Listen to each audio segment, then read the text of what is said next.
지금, 시간이, 이제 벌써 시간이 이렇게 됐네요. 시간이 많이 지나면 마지막 부분에는 항상 조금 아쉬움이 있더라고요. 37분이 되어서 이제 시작하도록 하겠습니다.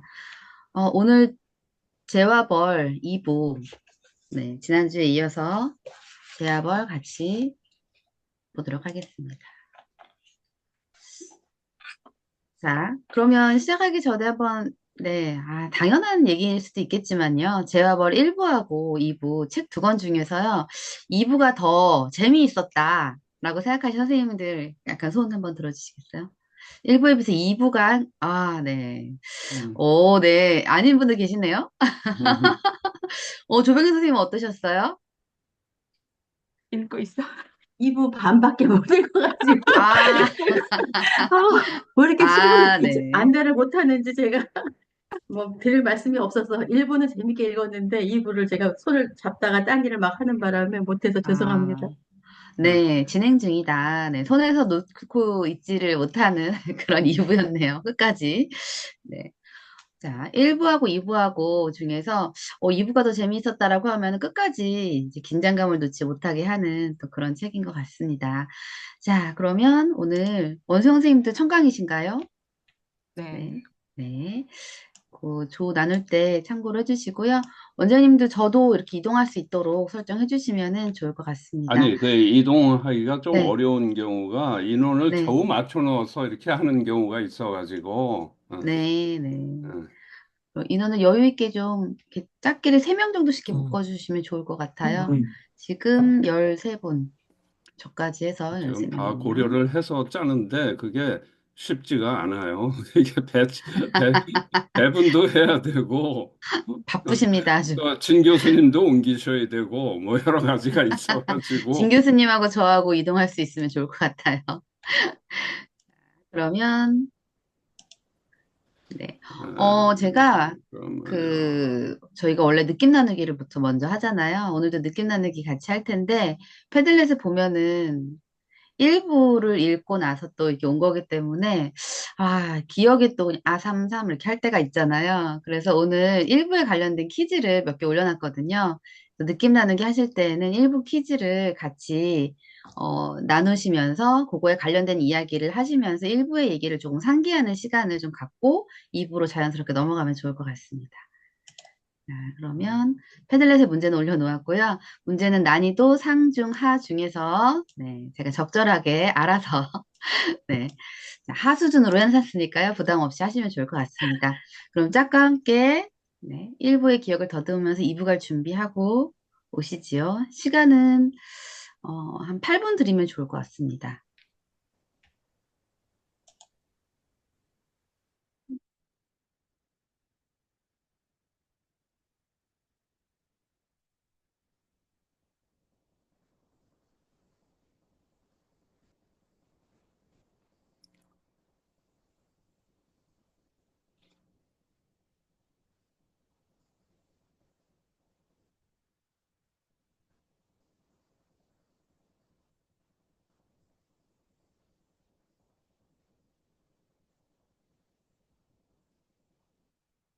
이제 지난번 우리 수업했던 거 들으면서 예, 잤거든요. 예. 지난번 수업한 걸 어떤 걸 들으시면서 주무셨다고요? 우리 수업한 거. 예, 예, 예, 예. 우리 수업을 이렇게 들었는데 이게 딸이 옆에 있었는데 예. 그 이경 선생님이 말씀을 이렇게 막 하시니까 저 선생님은 되게 아는 게 많으시구나. 딸이 네 어디, 그렇게 얘기하더라고요. 예, 쓸데없는 알미죠, 뭐. 네, 그래서 제가 저희 모임에서 없으시면 안 되는 분이다 이렇게 이야기를 나눴습니다. 자, 그러면 감사합니다. 자 제가 소감 나누기에서요 1번부터 6번까지 이렇게 했는데요.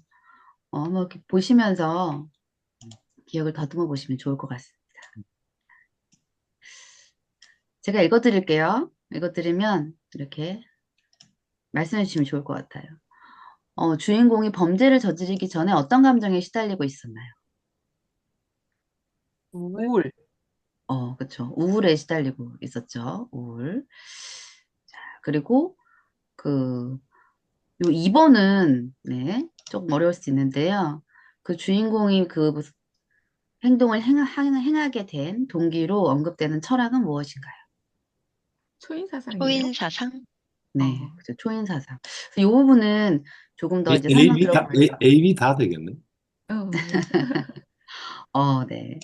자, 요 문제가, 네, 다 하고 말씀드릴게요. 그리고 일부에서 그 자주 느끼는 감정, 살인을 저지르고 나서 자주 느끼는 감정은 무엇인가요? 죄책감. 죄책감. 네, 그렇죠. 우울과 죄책감. 이렇게 연결이 되는 것 같아요. 자, 그리고 주인공이 사는 도시는 어디인가요? 상트페테르부르크. 산트페테르부르크. 그렇죠. 그 저희가 여태까지 이렇게 해왔던 과정 속에서 전에는 그냥 배경을 그냥 그렇구나 했는데 이 배경을 이렇게 설정한 이유까지도 이제는 조금 어렴풋이 알 수 있을 것 같아요. 그리고 그 인물 중에 하나인 소냐, 매우 중요한 인물인데 어떤 직업을 가지고 있나요? 안타깝네요. 내 친구. 그렇죠. 근데 저는 이 소설 전체에서 이걸 잘 느껴지지는 않더라고요. 이런 얘기는 거의 별로 없어가지고. 네. 그리고 범죄를 저지르기 전 마지막으로 떠났던 곳은 어디인가요? 이건 정말 자세히 꼼꼼히 봤어야지 알 수 있는데요. 술집이죠. 살인을 저지르기 전에. 그렇지? 그쵸. 술집이었죠. 술집에서 그 사람들의 대화. 5개씩 주고. 아, 제가 이거 기록을 할게요, 선생님. 네. 저는 아까 사회자가 1, 2부 중에 어떻게 재밌었냐고 그랬잖아요. 2부가 재밌다고. 난 1부가 네. 훨씬 더 재밌었어요. 일부? 그쵸? 네. 일부가 되게 재밌었던 것 되게 같아요. 재밌었어요. 사건도 많고 굉장히 막 심리적으로 막 조마조마하고 막 쫄깃쫄깃하고 막 이랬는데 네. 이거는 좀 약간 맹맹했어요. 좀, 네. 어, 그리고 나는 무슨 죄의식에 시달리고 정말 잠에서 깨어나서 새로운 걸 깨우치고 이런 줄 알았더니 끝까지 고집을 부리더라고. 끝까지 감옥에 가기 전까지 계속 네, 뭐, 벌을 합리화? 못, 벌을 제대로 못 받은 것 같아. 아, 죄는 지어놓고, 그러니까 1부는 죄, 2부는 벌인데 벌을 제대로 못 받은 것 같아요. 음. 선생님, 저는 계속 욕하면서 봤어요. 어, 그 그죠? 맞아, 욕 소설을 나와, 욕 나와. 혼자서 막 혼잣말로 욕을 계속 하면서 본 소설은 처음인 것 같아요. 계속 욕했어요, 저는 보면서. 그죠? 누구를 욕을 그렇게 하신 거예요, 선생님? 주인공. 주인공을 정말. 왜요? 아니, 하는 거예요, 막. 걔 잘난 척하잖아. 나 못 잡지? 그 봐, 나 못 잡을 거야. 근데 내가 막 자상스러워 그게 못 잡을 걸? 너무 기분 나쁘게 막 화가 나는 거예요. 어이가 없었어요. 그래서 있잖아, 이거 보면서 명작을 옛날에는 어렸을 때는 명작이라고 읽었던데 지금 보니까 범죄자의 자기 고백 같은 그냥 그런 이게 왜 나를 못 잡네? 야 이거 신기하네. 내가 언제까지 잡히나 한번 볼까? 뭐 이런 거 있잖아요. 그런 느낌이 나면서 저도 뒷부분은 잘 못 읽었는데, 그래도 그 주인공을 되게 그러니까 주인공이 범죄를 저지른 거를 은연중에 다 알잖아요. 그런데 되게 이 사람이 막 죽거나 이럴까 봐 조마조마하면서 되게 이렇게, 뭐라고 해야 되나, 보호해 주려는 어떤 그런 마음이 되게 크게 느껴졌거든요. 음, 네네. 나는 좀 그런 게 나중에 8년형 받아요. 음. 이 7년? 두 명을 죽였는데 8년형은 너무 약한 거예요. 근데 이제 그 이유가 심신미약이라. 정신박이. 아니, 그러니까 그, 네. 원래 이제 살인을 하면은 우리나라에서도 가장 적게 받는 게 7년이에요. 그러니까 여러 가지, 그러니까 여기서 8년 받았다는 얘기 듣고, 야, 이게 어떻게 서로 연결이 됐나? 이런 생각까지 들 정도로, 네? 근데 이 7년밖에 안 받아요, 원장님? 8년 받는다니까. 근데 내가 보면서 느낀 게, 아니, 전당포주의는 그렇게 죽여도 되는 존재야? 그리고 이 사람이 대학교를 나오고, 높은 사상을, 철학적 사상을 갖고 있으면은 8년밖에 심신미약이라니. 일단 우리나라 왜 범죄자들 높은 직위에 있는 사람들 심신미약으로 다 나오잖아요.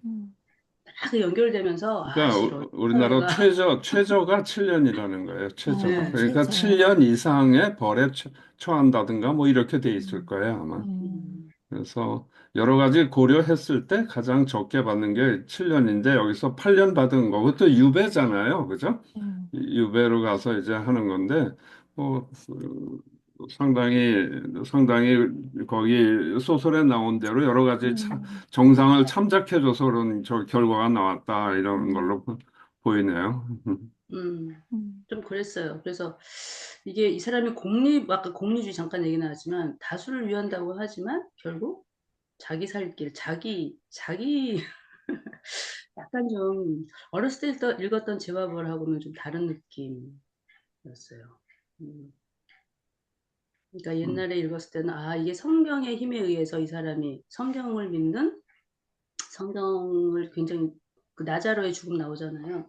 네. 그것에 의해서 회개하고 뭐 이 사람이 뭐 이렇게 새로운 사람이 되어가는 이런 느낌으로 읽었던 것 같은데 이번에 읽으면서 보니까 우리 사회하고는 너무 많이 겹쳐지고 역시 잘난 사람이 이렇게 되는 사회인가? 뭐 이런 씁쓸한 그런 것도 좀 느끼고 그랬어요.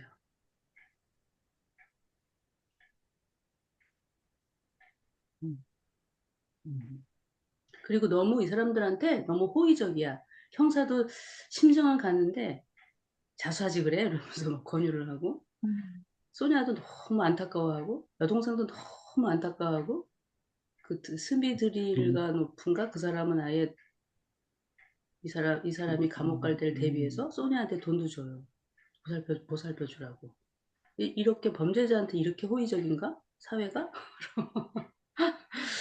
근데 이 책이 왜 그렇게 많이 읽히고 고전으로 남았는지 이제 그런 면을 좀 생각해 보게 되었는데 그런 어떤 그 범죄 심리를 굉장히 잘 묘사해서 그런가 이런 뭐 생각도 들고요. 응?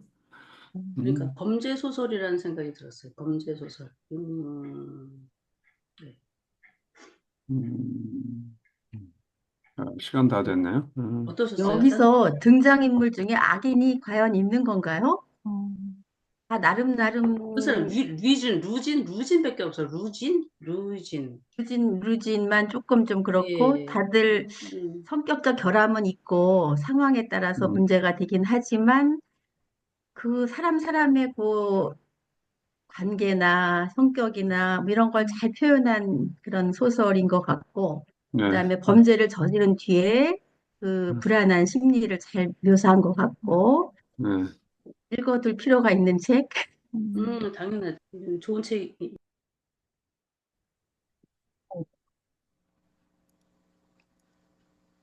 네. 자, 선생님들께서 2부로 이제 건너가는데 그 1부에서의 문제가 도움이 되셨는지 궁금합니다. 네, 정답률 100% 맞죠? 네. 자, 어떻게 느낌 나누셨는지 얘기 한번 들어보도록 하겠습니다. 자, 소감 나누기는요, 이제 워밍업 작업이니까 한 1, 2분 정도로 간단하게 말씀해 주셔도 됩니다. 네, 김춘희 선생님이 기록해 주신 것 같은데요. 발표도 부탁드려도 될까요? 네. 근데 제가 해놓고서 어디다가 했는지 제가 못 찾는. 여기 올라와 있는데요. 그래요? 네, 느낌 잠깐만요. 나누기. 느낌 나누기. 네, 소감. 어, 저는 왜 못 찾지? 제가 그냥 기억나는 대로 할게. 지금 화면이 공유되어 있어요. 여기 앞에. 그래요? 네, 잠깐만요. 잠깐 컴퓨터가, 네. 컴퓨터가 여러 대신가 봅니다. 네, 저 못 찾아가지고 제가 지금. 저희는 마지막에 이제 주인공이 이제 구원받는, 좀 깨닫는 그런 장면이 좀 인상적으로 표현되어 있어서 감동적이었다. 그리고 그거를 너무 갑작스러워서 조금 당황스럽다. 갑자기 그 로자의 행동과 그 전에 서술되어 있던. 근데 이제 이거를 허물을 어떤 그런 뭐 곤충이 허물을 벗는다는 이미지로 한번 생각해 보면 이해가 쉬울 것이다. 이렇게 교수님이 말씀해 주셨어요. 그래서 어떤 깨달음이나 이런 거는 서서히 오는 게 아니라 어느 순간 갑자기 오는 그거를 작가가 잘 이제 그런 식으로 잘 표현한 것이다. 것으로 생각해 보면 어떨까? 이렇게 말씀해 주셨고요. 또 죄와 벌의 의미를 이수 선생님께서는 죄가 무엇인지 또 벌이 어떤 의미인지에 대해서도 좀 다시 생각해 보시는 계기가 되셨다 말씀해 주셨고 또 뭐 로자가 사실은 겉으로 보기에는 되게 좀 우울하고 음습하고 이런 이미지지만 생각해 보면 그런 이미지는 전혀 그런 게 전혀 아니고 끝까지 자기 자신을 확인하는 정체성을 확인하는 어떤 그런 행동적인 인물이었다.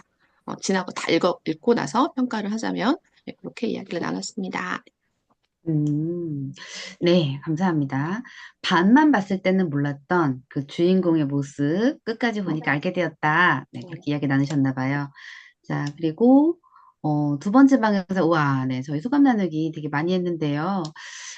이기행 선생님이 말씀을 해주셨고, 그러면 박희정 선생님은 어떻게 또 듣고 읽으셨는지 한번 얘기 간단히 들어볼까요?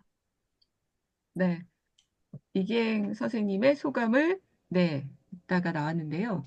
저희는 이기행 이사장님, 저, 은경쌤, 민경쌤, 은경쌤이 주신 그 질문과 일부를 다시 한번 돌아봤고, 이기행 선생님이 그 러시아 종교의 포커스를 잡아서 보면 그 더 잘 이해가 되더라라고 말씀을 해주셨고, 2부의 특징은 지금 1부에 일어난 살인 사건을 중심으로 계속 이렇게 챕터마다 살인 사건이 있는데 그 살인 사건을 중심으로 또 로자와 다른 인물 간의 그런 만남으로 이야기가 계속 전개되고 있다.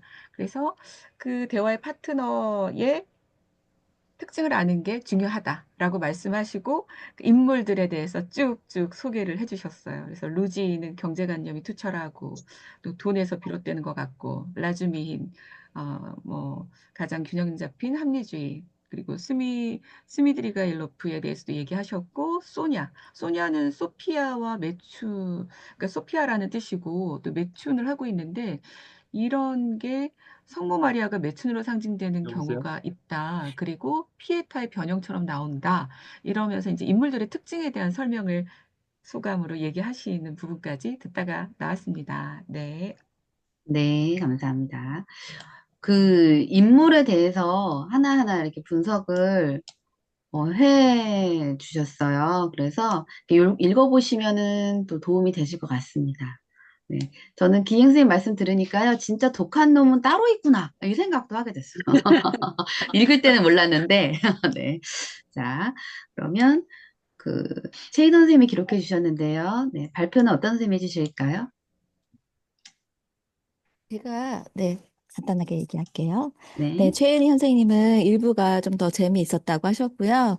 네, 조교현 선생님도 마찬가지셨어요. 그리고 이제 사건이 더 많고 뭐 좀 더 쫄깃쫄깃 왜 그럴까 뭐 이런 어떤 그런 마음들 그런 마음들 때문에 그러셨고 그다음에 이제 2부에서는 벌을 좀 제대로 못 받은 느낌이 있다라고 하셨고 범죄자의 자기 고백 같은 약간 자기 변명 같은 그런 느낌 그리고 예전에는 읽을 때는 이제 죄인에 대한 회개 뭐 이런 쪽에 좀 더 키워드를 뒀는데 이번에 다시 읽어보니까 이제 잘난 사람을 이렇게까지 잘 이렇게 해주나, 뭐 이렇게 챙겨주나, 이런 마음들 때문에 좀 씁쓸하게 느껴지고, 또 범죄자의 좀 호의적인 그런 부분들이 좀 의아했다라고 말씀해 주셨습니다. 그리고 원수연 선생님도 그와 마찬가지로 주인공에 대해서 계속 좀 화가 나서 청강이셨는데 또 이렇게 참여를 해 주셨어요. 예, 그래서 뭔가 이렇게 자기 오만하고 그런 부분에 있어서 좀 화가 나고 좀 욕이 나오는 캐릭터였다라고 얘기를 해주셨고요.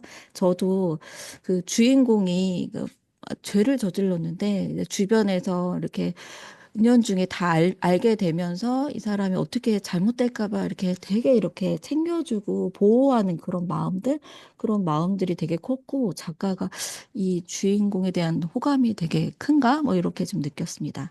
그리고 윤경로 원장님은 이제 그 실제로 여기 지금 살인을 하면 최저 7년을 형벌받는데 이 작품에서도 이제 8년 나오고 여러 가지 뭐 상황 참작해서 뭐 심신미약 뭐 이런 것들 참작해서 결과가 나온 것 같다라고 얘기를 해주셨고 또 이 작품이 범죄 심리를 또 잘 드러내어서 이렇게 고전으로 들어간 게 아닌가라고 얘기를 해주셨고요. 그다음에 조병현 선생님은 이 소설에서 악인이 있을까 물론 뭐 루진도 있지만 대체적으로 이제 관계, 성격, 뭐 범죄 심리, 불안함 이런 것들을 잘 묘사한 소설이었다라고 얘기를 해주셨습니다. 이상입니다. 은경쌤 지금 음소거 돼 있어요. 아, 네. 지금 버튼을 눌렀는데 해제가 안 됐네요. 네, 감사합니다. 네, 1부가 더 재미있다라고 생각하시는 분들도 더 계신 것 같아요. 네. 자, 어, 교수님, 원래 재와벌이 1부, 2부가 나눠져서 출간이 됐었나요? 아니면 한 권으로 나왔었나요? 한 권이죠. 제가 나눈 거죠.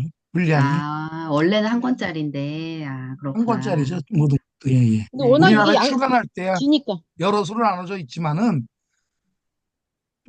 이 제어벌 1, 2라고 하는 거는 이 분량상 두 권으로 내면서 그냥 붙인 거예요. 사실은. 네. 자, 그러면 저희는 1부하고 2부하고 이렇게 나눠서 보니까요. 어떻게 보면은 그 주인공의 그 심리 상태를 조금 더 사건 전과 후 이렇게 나눠서 더 면밀히 볼 수 있는 것 같습니다. 자, 그럼 질문 만들기 같이 해보도록 할게요. 질문 만드는 시간 10분 드리도록 하겠습니다. 음.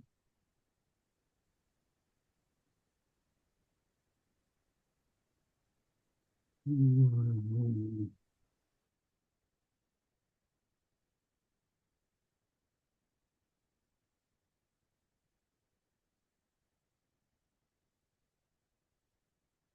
음.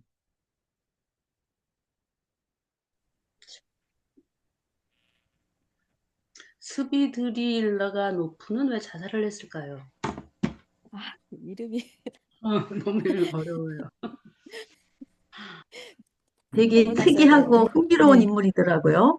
근데 그 네. 사람이 누구를 죽인 건가요? 그 여기 제가 끝까지 그러니까 못 읽어가지고. 계속, 예, 그러니까 그게 아내도 죽인 것 같고, 그 전에 왜 아내가 그 전에 누구를 살인했다고 하는 죽였는데 거? 빼놨었다 그랬잖아요. 아, 그런 거. 네, 그래서 혹시 이 치정극을 즐기는 무슨 심리를 가진 그러잖아요. 그러니까 그거보다는 좀 여자를 찾아서 사귀다가 어떤 시점이 되면 탁 죽이고 또 새로운 여자를 만나고.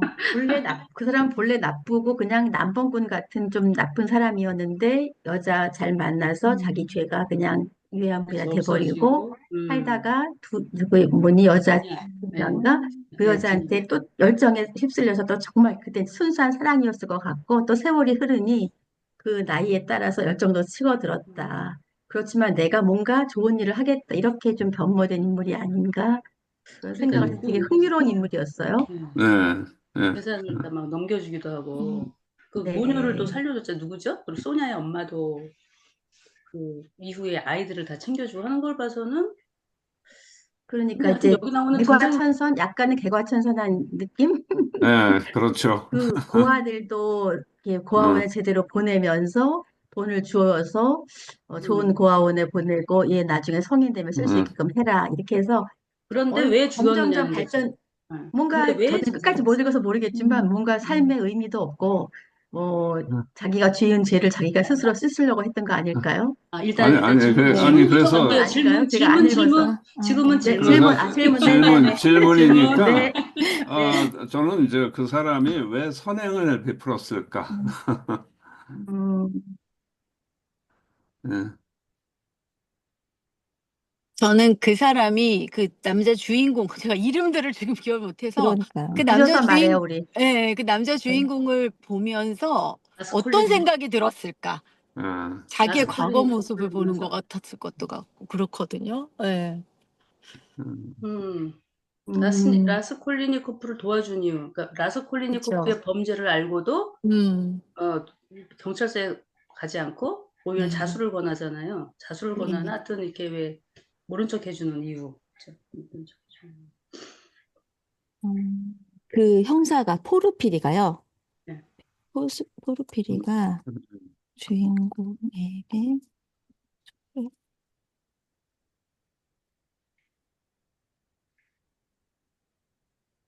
저는 이것도 궁금했어요. 간단히 얘기하면은 증거가 없잖아요. 그 사람이 확보한 증거가 없었어요. 저는 그것도 심증만 있고. 궁금했어요. 라스콜리니코프가 왜 이렇게 나폴레옹이 열광했을까? 나폴레옹. 네. 나폴레옹 얘기 굉장히 많이 나오거든요. 소냐와 그 계모와의 관계. 예. 끝까지 믿어주고 막 이런 걸로 봐서 우리를 살려라 하고 몸뚱이는 그렇게 귀하냐 하고 매춘을 시켰지만 그 심성 음, 라스콜리니코프와 소냐의 사랑이 의미하는 것은? 왜 라스콜리니코프는 소냐에게 가는 장면, 가서 왜 고백을 했을까? 자기 죄를 고백하는 장면이 왜 고백했을까? 음. 소냐에게. 저는 아까 다섯 번째 질문하고 연관해서 당시 러시아 지식인들한테 나폴레옹은 어떤 존재였을까? 예.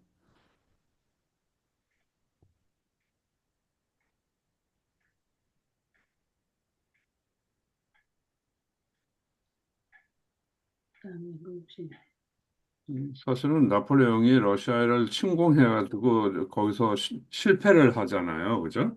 음, 네. 음. 그런데도 그 러시아 사람들은 나폴레옹을 굉장히 또 존경하고 그랬던 것 같은데. 저는 그 형사가 아니라 그 법관인가요? 그분이 자수해라 하면서 되게 죄를 많이 경감해 주잖아요. 죄를 경감해 준 이유가 뭘까? 그러니까 그 부분 제일 화나는 장면이야. 그치? 죄를 경감해 주는 거. 아, 왜 굉장히 팔렸냐? 낮게 해주겠다고 아예 얘기를 처음부터 하잖아요. 네. 그 이유가 뭘까? 좀 네. 되게 궁금했어요. 그러면 주인공이 여러 사람들한테 이렇게 좋은 이미지로 남게 된 이유, 좋은 이유. 죄는 밉지만 네. 사람을 미워하지는 않는 거잖아요. 그래서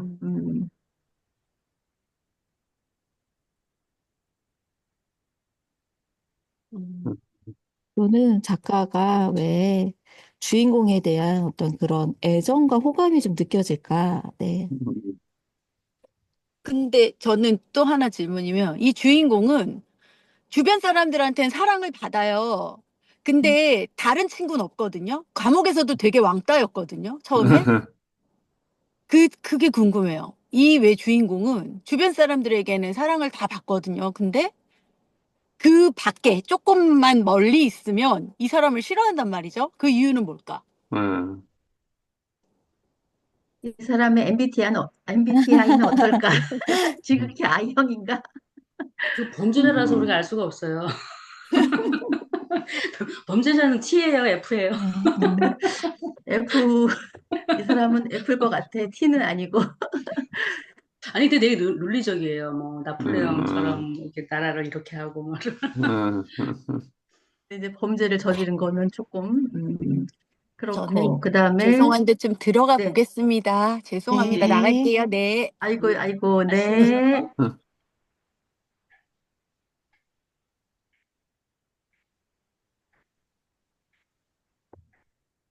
그 주인공하고 친구하고의 차이점? 같은 친구비, 대학생이고 같은 어려운 처지였음에도 불구하고 이렇게 바람직하게 사는 사람이 있는가 하면 이름이 라즈비힌, 라즈. 나 이름이 알려져가지고 그러니까 적어놔야 될 것 같은 선생님 죄송해요. 맞아요. 저는 그런 궁금증도 생기더라고요. 이 작가의 모습이 어느 정도 주인공에 투영되어 있을까? 저는 100%라고 네. 봅니다. 응? 100%라고 봅니다. 100%라고. 그래서 8년 나온 것 같습니다. 그래서 애정이 느껴지나요? 작가의 애정이 느껴지죠. 선생님 아무래도 죄송한데요. 그 14번 주인공과 친구 그 뭐라고 하셨죠? 제가 아까 라주비힌, 라주비힌. 라주비힌. 차이.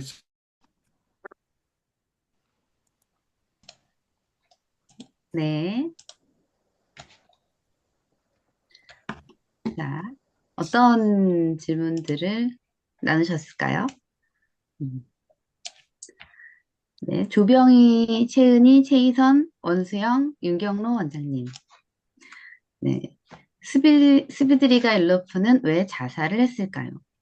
네, 왜 선행을 베풀었을까요? 주인공을 보면서 무슨 생각이 들었을까요? 포르피리가 주인공에게 자수를 권하는 이유는?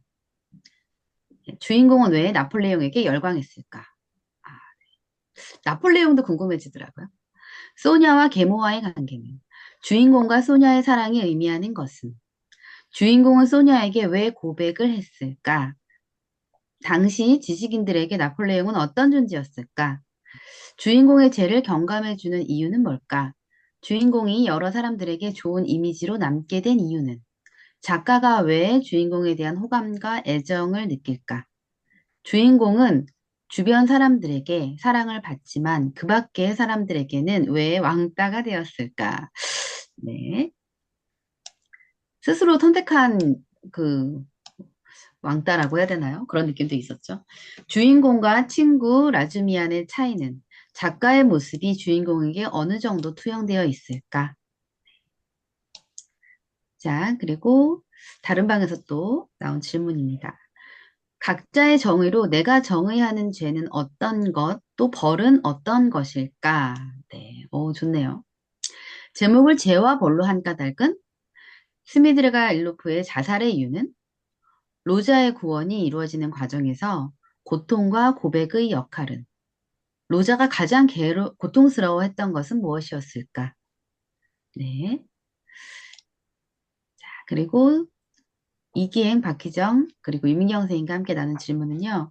스미드리가 일로프는 왜 자살했을까요? 아까 똑같은 질문이 있었죠. 좀 예상 외에 갑자기 또 나타난 부분이었던 것 같아요. 소냐에게 가지 않고 왜 바로 가서 자백했을까? 소냐가 지켜보고 있었죠. 왜 포르피리에게 고백하지 않고 하약중에게 가서 자살하겠다고 얘기했을까? 포르피리라는 인간은 어떤 인간인가? 네, 고백하겠다고. 포르필이 않고 쌀이 화약중에. 네네, 아니라, 고백하지 않고 하약중에게 가서 자살하겠다고 이야기했. 고백하겠다고. 자백하겠다고. 자백. 예, 예. 자백하겠다고. 네, 예. 좀 그렇네요, 진짜. 고백이라는 말이 적절하지는 않네요. 네. 자, 그리고 로자가 위대한 인간일까? 꼭 노파를 죽여야 했을까? 네, 역사는 진정 강자의 기록인가? 결과가 가정을 정당화할 수 있는가? 이 책에 담겨 있는 러시아 정교회의 사상은 무엇일까? 매춘에 담겨 있는 의미는 무엇일까? 많은 소설에서 매춘부가 많이 나오는데 네, 그 역할은 무엇인가? 자, 그리고 딸이 아버지에게 성모 마리아처럼 사랑을 한다. 네. 네, 아이네이스의 주인공 아이네이아스와 비교한다면? 이라는 질문까지도 나눠주셨습니다. 자, 소냐는 영적인 인물. 네, 저희가 질문 나누고 뒤에 이런 얘기들도 좀 덧붙였었거든요. 이것도 같이 읽어보시면 좋을 것 같습니다. 소냐와 두냐의 상징, 러시아 문명에 대해서, 러시아 문화에 대해서 같이 또 이야기를 더 나누는 시간이 되면 좋을 것 같아요.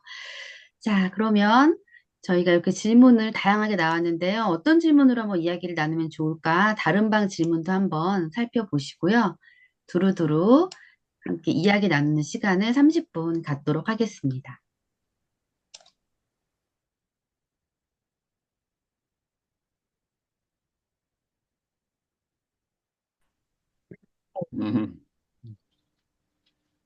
안녕하세요. 예, 안녕하세요. 안녕하세요. 저는 아까 예, 그 이계영 선생님 얘기하셔서 되게 궁금했는데 제가 예, 마지막 질문에 예, 아까 딸이 아버지한테 이제 피에타의 그런 모습으로 얘기를 예, 해주셨잖아요. 예. 근데 기록이 조금 잘못됐는데, 네네 다시 어떤 내용이냐면, 네, 우리가 뭡니까, 로마 카톨릭의 상징이 피에타가 굉장히 네, 어떤 자비와 어떤 것들의 상징이지 않습니까? 어머니가 성모 마리아가 예수의 시신을 안고 있는 거 아주 미켈란젤로의 걸작이라고 그러는데, 근데 이 소설 속에서는 소냐의 아버지가 마차 사고로 죽을 때 일부에서 나오는 묘사입니다만 딸이 아버지를 깨어나요. 그러면 이거는 엄마가 아들을 깨닫는 게 아니라 딸이 아버지를 깨닫는 이 상징으로 나타난다는 거죠. 이게 상징하는 게 그만큼의 차이만큼 러시아 정교와 로마 카톨릭의 차이가 좀 있다. 그 작가가 표현하려고 한 게 그게 아니었나. 또 하나는 되게 그 기독교에 있어서 속죄와 회개를 통해서 거듭남이 나오는 건데 라스콜니코프는 회개나 반성하지 않고 그 새로운 삶의 새로운 시간을 맞이하는 그 새로운 사람으로 뒤에 감흥과 감동에 의해서 좀 거듭나거든요. 뭐 부활한다고 그러니까 그것도 아주 억지로 하는 건데 그런 것들이 죄와벌의 제목과 그 다음에 마지막 에피소드에 나타나 있는 그 새로운 시간은 정령인데 여기에 지성과 뭐 어떤 열정이 합해지면 이거는 선모충 같은 전염병이 될 것이다. 그러면 세상은 비극으로 될 것이다. 하는 에필로그의 얘기가 나옵니다. 이런 것들이 전부 좀 뜻들이 있거든요. 그래서 이제 피에타는 그렇고 그 다음에 약간 그 로마 가톨릭하고 약간 거리감을 두는 게 뭐냐면 누굽니까? 그 소냐가 표현을 할 때 성경을 준 게 그 로자가 죽인 그 여동생인데 여동생이 나한테 준 성경이 그냥 번역된 성경이라고 표현하지 않고 러시아라는 말을 넣습니다. 러시아의 성경. 예, 그 다음에 그런 것들이 그 정교의 차이의 긴장을 좀 보여주는 거고 그 다음에 소냐가 로자에게 십자가를 고르라고 할 때 구리 십자가와 삼나무 십자가를 줘요. 이 중에서 로자가 선택한 게 삼나무 십자가를 선택합니다. 그럼 구리 십자가는 제가 볼 때 약간 문명화되어 있는 어떤 서구 쪽에서 들어온 기독교라면 나무 십자가는 러시아의 풍토를 반영한 정교의 독특한 것. 예, 그 십자가를 선택함으로써 러시아 정교인데 그래서 이 소설을 읽을 때는 초인사상이나 살인이 표면적으로 등장합니다만 러시아주의와 슬라브주의자의 어떤 게 러시아의 후진 사회를 극복할 건가? 슬라브주의자가 더 좀 필요한가? 아니면 서구주의자들이 더 필요한가? 이 소설에서 서구주의자 계열로 치부할 수 있는 사람들이 누구냐면 나주미인, 루진, 스미드리 가일로프 그렇게 된 거고 러시아 쪽으로 대변될 수 있는 사람들은 소냐, 그다음 라스콜니코프는 갈등을 하다가 선택하는 것으로 이렇게 지금 보여지거든요. 그리고 거기에 이제 그리스 종교가 좀 들어가 있는 거고. 그런 상징들은 아주 수도 없이 많습니다. 중간중간에. 그래서 이제 스비드리 가일로프가 이제 우리 자살 중심으로 왜 자살을 하는가? 자기가 이 러시아 사회를 이 사람도 개조하려고 하는 사람의 생각을 갖는데 결정론자입니다. 이렇게 라스콜니코프가 갈등하는 이유가 죄의식에서 갈등하는 게 아니라 생각과 이념이 어떤 식으로 러시아 사회를 행복한 사회를 이끌어가는 데가 정리가 안 된 거예요. 정리가 안 돼서 갈등하는데 스미드리 가일로프는 그게 딱 정리가 됐어. 물질의 풍요가 필요한 거다. 그런데 루지는 같은 계열의 경제지상주의인데 같은 계열에 있는 루지는 굉장히 로자한테 경멸을 받는데 스미드리 가일로프는 대화가 돼요. 그러면서 그거 하기도 하고 그 뭐 좀 혜택을 주기도 하고 그리고 스미드리 가일로프가 자기 부인을 죽이고 두냐를 선택한 이유는 러시아의 풍토의 상징이 소냐와 두냐로 대비가 되는데 그 대목은 어디서 확인할 수 있느냐면 나자로의 부활을 소냐하고 로자가 대화할 때 라자로의 부활을 읽어달라고 한 뒤로 로자의 대화가 무슨 얘기냐면 나는 어머니와 동생과의 인연을 끊고 소냐만을 당신만이 내 곁에 남아 있다라고 얘기한 게 러시아의 사회가 나아가야 하는 방향이 물질적인 풍요를 서구 쪽의 물질적인 풍요를 차용하는 게 아니라 러시아의 그 풍토와 그 다음에 그 어떤 그 정교적인 전통을 가까이 그런 영적이 되살아나야 한다라는 그 주장으로 볼 수가 있고 그 다음에 소냐의 방에 대한 묘사를 보면 별게 없는데 거대한 방이다. 가난했다. 그 다음에 별 볼 일 없다. 사각이다. 이런 게 러시아의 영토를 상징한다고 볼 수도 있습니다. 그렇게도 아니, 좀 말씀 들으니까 진짜 그런 거 같네요. 예, 그렇게 예. 어떤 대비가 많이 되네요. 그 당시, 많이가 됩니다. 이 예, 두 개로 예. 러시아의 그 상황에서 상황에서 서구적인 문명을 갖다가 굉장히 예. 동경하면서 그렇죠. 그런 이제 자기네 자체의 어떤 정체성 아니면은 그렇죠. 예. 그것을 지켜야 되느냐 하는 거에 그렇죠. 대한 또 예, 갈등을 그러한 많이 갈등의 했던 것 같아요. 기록이라고. 그래서 라주민이 라스콜니코프한테 일부에서 번역을 권할 때 번역 나 그런 거 안 해. 왜?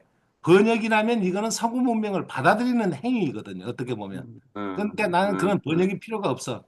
다른 거야. 예, 그렇게도 좀 받아들일 수가 있고. 그래서 요거를 표면적으로 범죄 소설이나 살인행위나 개인적으로 한정해서 읽어도 굉장히 흥미인 소설이지만 사회적인 러시아 사회를 어떻게 개조시킬 것인가라는 당대의 문제 의식으로 보게 되면 그 라스콜니코프의 행위가 이해가 좀 되고 거기서 이제 그래서 초인이 들어가고 공리주의가 그게 이제 곁들여서 러시아 정교를 굉장히 한다. 거기서 아주 큰 차이가 뭐냐면 왜 소냐가 사거리에 가서 자기의 죄를 고백을 하고 용서를 구하라. 당신이 그 훼손한 돼지를 그 아주 더럽힌 돼지를 땅에 피를 흘림으로써 된 요건 지금 유목 전통이거든요. 왜냐하면 유목인들이 그 양이나 이런 걸 잡을 때 돼지에 피가 묻히지 않도록 전부 모포를 깔아요.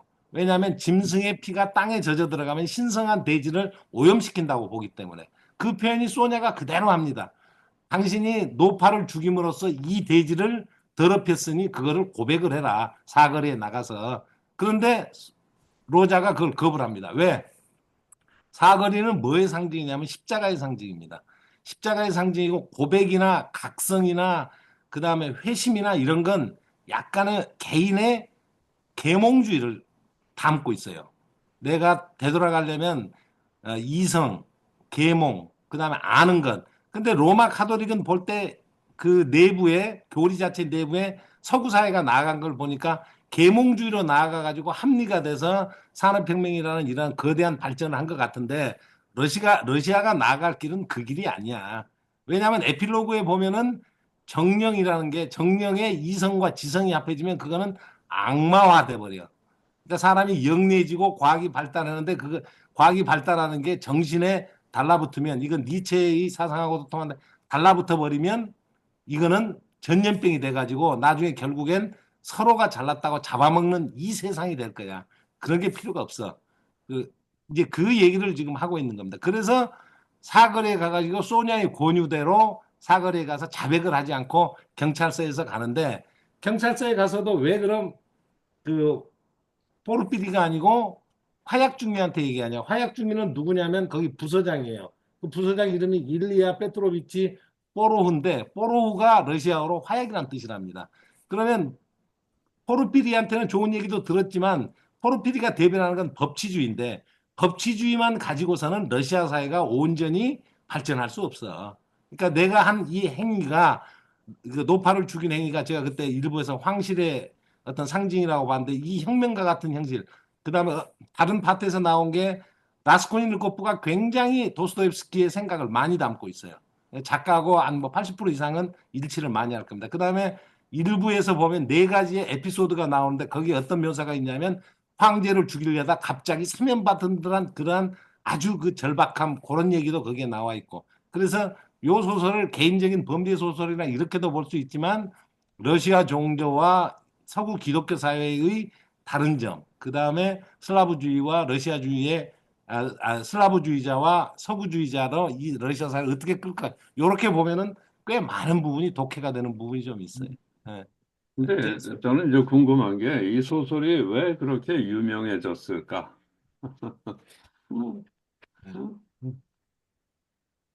이게 범죄를 저지르고 범죄의 어떤 거기 범죄자의 심리를 잘 묘사를 한 것도 많이 있고 그런데 예, 예. 물론 여러 가지 그 당시의 사회 상황을 이제 반영을 하고 예. 근데 이 작품이 이렇게 명작으로 남게 된 이유는 뭘까? 이거야 이제 궁금해요. 저는. 예, 여러 가지 통속적인 이제 전공자들 얘기 들어보면 굉장히 통속적인 요소를 많이 가지고 있다는 겁니다. 베테르부르크의 묘사, 살인의 묘사, 그게 양념처럼 들어가 있는 게 살인자가 저지르고 났을 때 인간의 번뇌.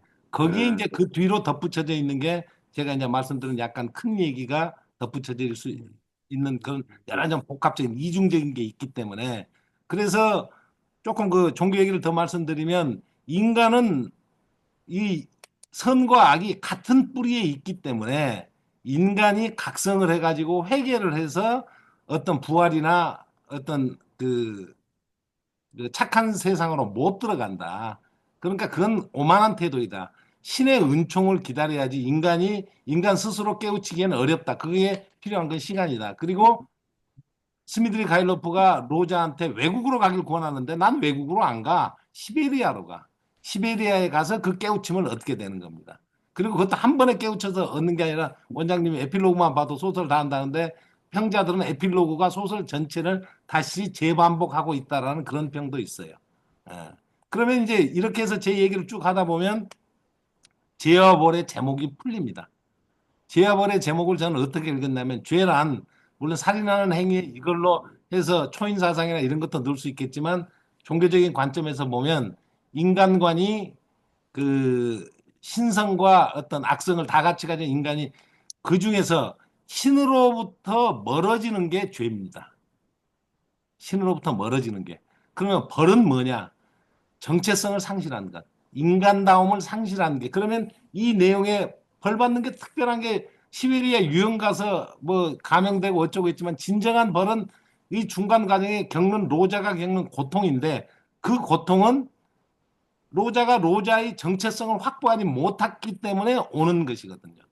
그러면 그게 죄는 신으로부터 멀어진 게 죄고 그로 인해서 받는 벌은 정신착란에 가까운 그 혼돈이 오는 것. 이 정체성 상실.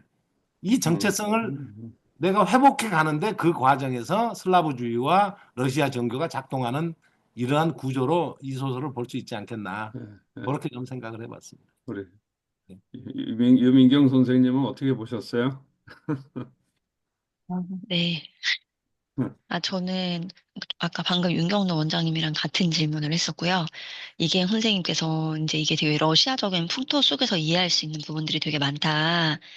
그래서 그러니까 이렇게 이해될 수 있구나 하는데 이게 또 러시아뿐만이 아니라 세계 고전으로 읽히는 이유가 여기에 담겨 있는 어떤 인간의 어떤 보편성의 어떤 문제가 있을 거 아니에요. 그럼 과연 그런 또 보편성의 문제는 뭘까라는 질문이 아직 조금 더 좀 이렇게 생각이 되면 좋겠다는 마음이 있고 그리고 아까 또 이제 이게 선생님께서 이렇게 설명을 잘 해주셨는데 그 피에타를 얘기해 주셨잖아요. 네. 피에타적인 모습이다. 딸이 아버지를 이제 안고 있는 그 모습 얘기해 주셨을 때 저는 아까 아이네이아스에서 아이네이아스가 자기 아버지를 이렇게 이제 업고 있는 그 장면이 떠올랐거든요. 네. 그래서 이쪽은 또 로마 카톨릭 어떻게 보면 아이네이아스가 로마 카톨릭은 아니지만 그 이후의 이야기지만 또 이제 같은 로마라는 또 이런 또 갑자기 그건 좀 비교가 좀 그런가요? 그래서 그런 게 좀 떠올라서 또 이렇게 비교해 볼 수 있지 않을까라는 생각을 해봤어요. 나는 아까 왜 갑자기 아이네이아스 얘기가 나왔나 그랬었는데. 네. 우리 희정쌤은 어떠세요? 네. 저도 쭉 읽으면서 그 스비드리가일로프가 당신과 친해지고 싶어서 왔어요. 또 계획하고 있는 일을 도움받고 싶어서 왔어요. 로자한테 이렇게 얘기를 하잖아요. 그리고 이제 자기는 열정의 희생자라고 얘기를 했던 부분이 있어요. 그래서 예, 저는 아니 이 있습니다. 사람은 두녀를 옛날엔 사랑했지만 지금 사랑하지 않는다 그러는데 왜 왔을까? 막 이런 예, 생각이 좀 들었거든요. 예, 지금은 사랑하고 있지 않다. 예. 그리고 결국 그걸 확인하고 나서는 또 자살을 하잖아요. 그렇죠. 그래서 그 자살하는 부분을 보면서 이게 그러면은 옛날에 그러니까 이 사람의 생각이 잘못됐다라는 걸 이 도스토옙스키가 네. 말을 하고 있는가? 아까 기행 선생님께서 예. 그 로자하고 두 축으로 이렇게 나눠진다고 얘기를 그렇습니다. 했었잖아요. 그렇습니다. 그래서 그러니까 이제 그 스미드리 가일로프가 추구한 네, 음소거 말씀하시는 것 되어 같아요. 있어요. 네네. 음소거 해제. 네. 그 스미드리 가일로프가 취한 그 이념이 물질적인 네. 풍요함을 통해서 러시아를 개선하려고 하는 건데 그걸로는 네. 되지 않는다. 그래서 스미드리 가일로프를 자살로 처리한 겁니다. 작가가. 자살로. 예. 그래서 그리고 예. 니콜라이라고 또 어린 그 청년이 나오잖아요. 자기가 죽이지도 안 해놓고 죽였다라고 맞아요, 나오잖아요. 맞아요. 페인트공. 네. 페인트공. 예. 그러니까 그 사람도 어떤 생각에서 그걸 자기가 했다라고 얘기를 한 건지, 어떤 또 사상에 도취돼 있었던 건지라는 그런 궁금증도 있었고요. 예. 그리고 그 카체리나 엄마가 나중에는 막 그렇죠. 프라이팬에 막 제가 훔치고 그것도 시간이 없어서 말씀 안 돼. 카체리나는 추도회에서 정신착란이 오잖아요. 카체리나는 뭘로 볼 수 있느냐면 그 추도회를 준비하면서 실력은 안 되는데 귀족처럼 꾸미려고 준비를 하다가 루진에 의해서 그 추도회가 박살이 나버립니다. 그러면은 이 카체리나는 또 소냐를 그 자기 아빠에 의하면 채찍질했어요. 채찍질하면 여기는 이미 힘을 다한 타락한 러시아 종교 같은 종교로 볼 수가 있어요. 그래서 그 추도회의 행사가 개판이 되는 게, 그리고 이 사람들 정신 장난에 가버리는 게, 그 옛날의 종교 가지고서는, 거듭나지 않는 러시아 종교 가지고서는, 혹은 귀족적인 종교 가지고서는, 귀족들이 믿는 종교 가지고는 러시아 사회가 개조될 수가 없다. 그러한 상징으로 저는 볼 수 있죠. 그러니까 추도회가 개판이 돼버리는 거죠. 그리고 거기 나오는 하숙집 주인은 독일인 여자인데, 독일이 그동안 당대에 러시아와 굉장히 불편해요. 경쟁 관계에 있어. 그래서 그 하숙집 여주인을 굉장히 그 경멸스럽게 묘사를 합니다. 그리고 이제 페인트공은 저도 생각이 그까지 미치다가 답을 못 냈는데, 중간에 라스코니 리코프라는 이름 자체가 러시아 정교에도 이단이 많아요. 그래서 거기에 이단에서 보면은 분리파라는 의원이 라스코니 니끈가, 그런데 그 라스코니 니끈하는 분리파를 지칭하는 말을 이 주인공한테 갖다 심은 겁니다. 라스코니 리코프라고. 그러면 분리파는 우리가 뭐냐면, 서구에서 모더니즘이 나오기 전에 오스트리아 중심으로 해서 발생했던 그 알폰스 무아나, 아니면 그 누굽니까, 그 키스르 크림트, 얘네들이 그 했던 아르누보 계열이 분리파들이에요. 근데 그 페인트공이라서, 이 페인트공이 그런 걸로도 그 화가하고 통하지 않습니까? 자백하는 것들이. 그래서 혹시 거기에 연결 지을 수 있지 않을까 했는데, 그건 제가 좀 근거가 약해서 그건 그럼 좀 버린, 여쭤봐야겠네요. 버린, 교수님한테. 교수님 모르셔요? 그거? 교수님 모르세요? 생각 안 해보셨어요? 제 그냥 가설이니까. 네네. 예. 네, 그리고 스비드리가일로프가 했던 말, 러시아에서는 어딘가 망가진 사람이 가장 훌륭한 사람이 그렇습니다. 아니냐. 네, 그렇습니다. 훌륭한 사람 대열에 자기는 끼고 싶다 이렇게 얘기를 그렇습니다. 그게 하잖아요. 뭐냐면 러시아의 물질적 기초를 담보하고 있는 농노 계열이나 농민이나 러시아의 거대한 자원이나, 그래서 이거를 개발을 해서 러시아가 잘 나가는 쪽으로 가야 된다라는 걸 갖고 있고, 그리고 본인은 외국으로 나가는데, 근데 아메리카로 왜 그러면 그 자살하기 전에 유럽으로 안 가고 아메리카로 받느냐? 유럽은 이미 빡빡해졌어요. 뭔가 비약이 안 돼. 러시아와 대비될 수 있는 나라가 아메리카야. 아메리카는 그때 막 신진 독립국가로 자원도 러시아와 비슷하고 계속 개척이 일어나고 있거든요. 그러니까 그러한 개척을 통해서 러시아가 발전할 수 있다는 모델을 살피기 위해서는 아메리카로 가야 되는데, 그것 가지고는 러시아 사회가 구제가 안 된다 해서 자살로 마감을 해버리는 거죠. 그렇게 읽을 수도 있지 않겠나 싶습니다. 그렇게 그런 관점에서 보면은 여기에서 계속 툭툭툭 던져지는 말의 연결고리가 쫙 다 들어옵니다, 눈에. 이제 그 당시 러시아의 발전 단계가 굉장히 재밌는 것 같아요. 그래서 예. 그 러시아에 대한 이해를 좀 할 수 있는 영상을 나중에 공유를 하려고 그래요. 네. 어제 봤던 어떤 또 러시아에 관한 다큐멘터리, 여행하는 건데, 예. 그 어떤 서구에 많이 떨어졌다고 생각을 하니까, 그 다음에 이제 그 궁궐에서 엄청난 이 서구의 작품들을 모아가지고 그걸로 이제 박물관 만들고 그랬더라고요. 그 페테르 그 뭐야, 표트로 되지. 예, 페테르스부르크에 있는 그 유명한 박물관이 있죠. 이름을 기억이 안 나요. 아르미타지 예, 박물관. 아르미타주. 거기가 엄청나게, 그래서 이 콜렉션이 생겨버린 거예요. 그렇습니다. 컬렉션이 얼마나 많습니까?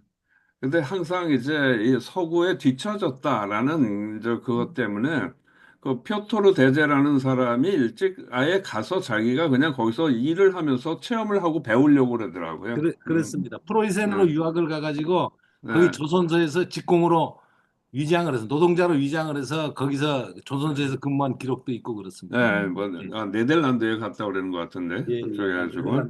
그래서 네덜란드, 그런 식으로 하여튼 가서 배우려고 그러는 그런 것도 굉장히 많았던 것 같아요. 그 이전에도. 예. 그래서 참, 또 러시아가 이제 이렇게 나중에 이제 그 유럽의 어떤 강국으로 되면서 그 기간에 여러 가지 갈등하고 고민도 많았던 것 같고, 여기에도 보면은 이제 그런 저게 보여주는 것 같아요. 그래서 그 러시아가 발전했다고 생각했는데 충격이 두 군데서 오는데, 크림 전쟁하고 우리나라를 둘러싼 러일 전쟁. 예. 1905년인가 6년에 일본 조그만 음, 나라한테 패하고 난 뒤로 충격이 있어가지고 러시아에 예. 혁명이 발생합니다. 예, 천구백 노일 노일 전쟁이 전쟁, 예, 노일 전쟁 거기서 패배한 이유가 패해가지고 엄청 예, 이제 예, 체면을 구기고 예, 혁명의 단초가 되죠. 예, 그렇습니다. 예, 이사장님 비디오도 꺼졌어요. 예, 아까 외부에서 전화가 와가지고 어. 저는 매춘이 왜 이렇게 많이 나오나 이것도 되게 궁금해요. 음. 그 계속 여주인공이 매춘. 그러니까 그거는 매춘은 저기 뭐 대지라는 건 모든 걸 문명을 이루는 인간에게 조건 없이 자기 몸을 내주지 않습니까? 농사라는 문명이라는 게 그게 여성성이고 또 로마에서 옛날에 그 사순절 때 봄에 되면은 거기서 저기 남녀가 그 같이 하는 성행위도 거기서 그 저 농토에서 하고 거기에 또 그 뭐 오줌도 넣고 뭐 그런 것들이 역사적으로 어떤 축제처럼 있어요. 그러니까 이 매춘이 단순히 지금 우리가 현대사회에서 생각하는 여성을 탐하는 게 아니라 생산성을 상징을 합니다. 생산성을 하면 그건 아니면 또 모든 걸 조건 없이 포용하는 그 뒤에 에필로그에 보면 너 회개했어. 너 구원해 줄게. 이게 아니라 죄가 네가 회개했느냐 하지 않았느냐를 따지지 않고 모든 것을 깨닫는 자비로운 성모거든요. 이것저것 따지지 않고 분별력 있게 따지지 않고 그런 의미에서 매춘의 이미지가 사용되지 않았을까 그렇게 볼 수도 있겠습니다. 그러니까 매춘 자체는 인류 역사상 가장 오래된 직업 중에 하나라고 또 얘기를 하잖아요. 그러죠. 네. 음, 그 산업혁명이 일어나기 전까지는 인류가 생존한다는 게 정말 엄청난 모험이었어요. 그 모험이었는데 그 임계점을 또 그러면 인구가 산업혁명 전까지는 늘질 않습니다. 왜냐하면은 식량과 자원의 부족으로 인해 가지고 인구가 늘면 생활 조건이 열악해져서 질병이 나타나고 그리고 인구가 다시 절멸하고 전쟁이 나타나는 거. 근데 그걸 돌파한 게 산업혁명이거든요. 우리가 지금 AI 혁명을 눈앞에 두고 있습니다만 그러면은 그러기 전까지에는 그 생산성 향상에서 엄청나게 힘이 들었거든요. 그런데도 이 도스토옙스키는 이때서부터 물질적인 풍요만 가지고서는 유토피아가 오질 않는다. 영성이 있어야 된다. 만일에 그렇게 가면 되풀이된 얘기입니다만 에필로그에서 그거는 새로운 질병이 나타날 것이다. 전염병, 전 세계를 휩쓰는 질병이. 그래서 물질이 우선하는 그런 세상은 행복한 세상이 아니다. 뭐 그런 얘기들을 좀 하고 있는 것 같아요. 예.